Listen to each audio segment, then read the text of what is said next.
Hello everybody, today I'm going to be taking a look at another medieval box set courtesy of Wargames Atlantic and Footsore Miniatures and Games for the Baron Wars, and this is the Mounted Knights. These are sculpted by Rob McFarlane based on Paul Hicks's designs, so they match with the Baron's War medals from Footsore Miniatures that he's done. The box allows you to build 12 Mounted Knights that will work from anywhere from 1150 to 1320, so Second Crusade onwards, or obviously the Baron's War. Inside the box you get 8 sprues. You get 2 base sprues. These are 50 by 25 mil pill base, I think is how they are described generally, with the indent on one side for puddle bases. And then we get 3 sprues of knights and 3 sprues of horses. So each sprue allows you to make 4. The bodies are lettered and numbered, so we have E2 here and E1 here. F goes across there.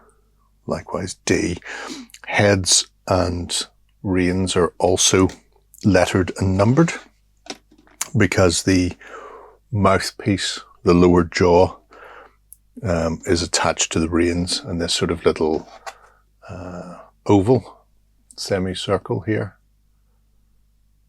nestles into the neck joint of the steed in question. Overall, the plastics are nicely cast, as you would expect from Wargames Atlantic. Not much to write home about. They are barded or caparisoned horses. They've got the curtains on. So just a nice set of figures for your cavalry. And then we have our knight sprue itself. So let's get a bit closer and see how this looks. Okay, so right off the bat we have 6 left arms here, which are just ready to accept a shield. We have 4 swords. Then there are 8 set of spears or lances. So you've got 4 that are just chainmail armed straight spear.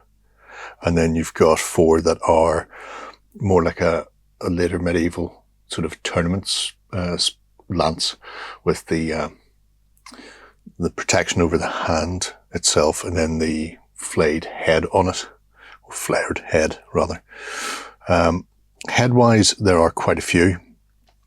As you can see in the center, we have some heads with crests. Then there is also great helms without crests, and a set with sort of coils of fabric around them. That is viable there.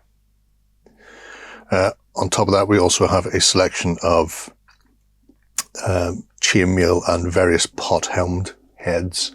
So in total you get 4 crested great helms and then 4 uncrested.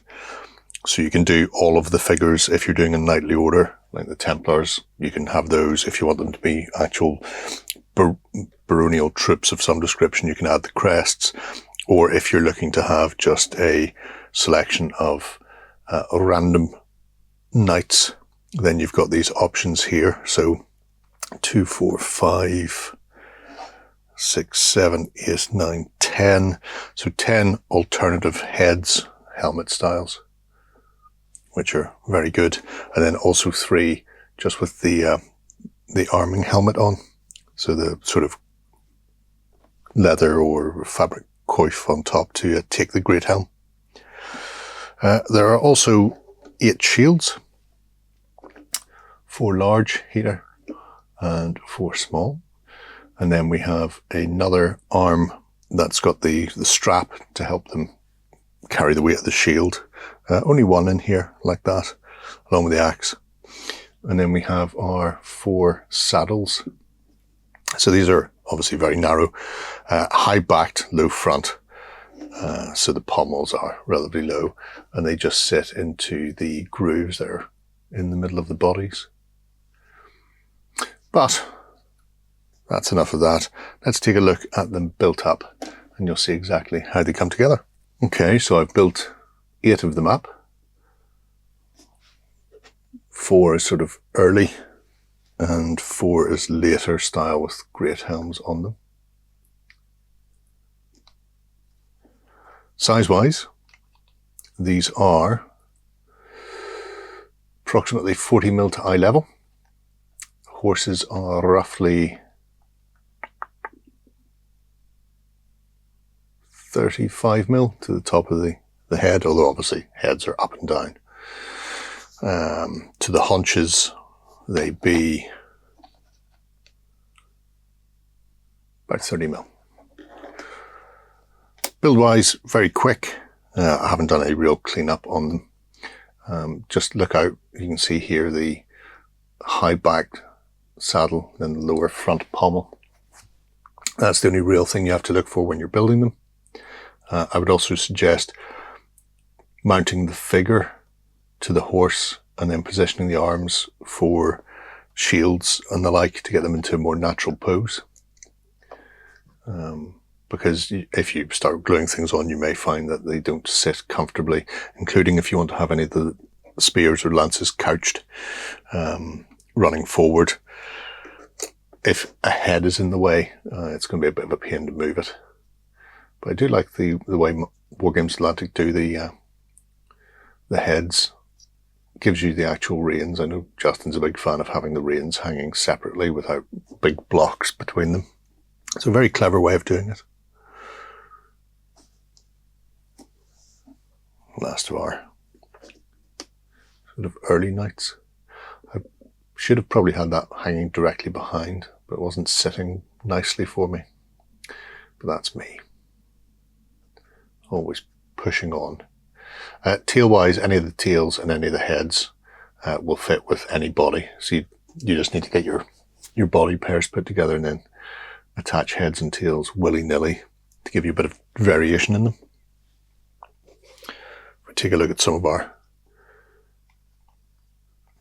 more knightly knights, going full Ivanhoe here. See what I mean about that lance positioning?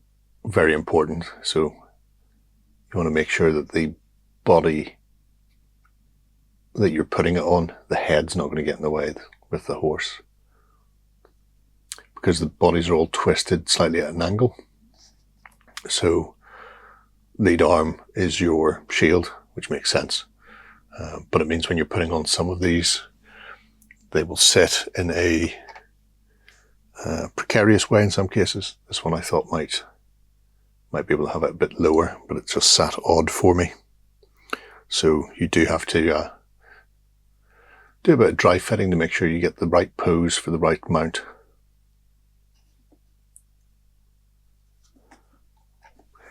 Casting, relatively clean. There is some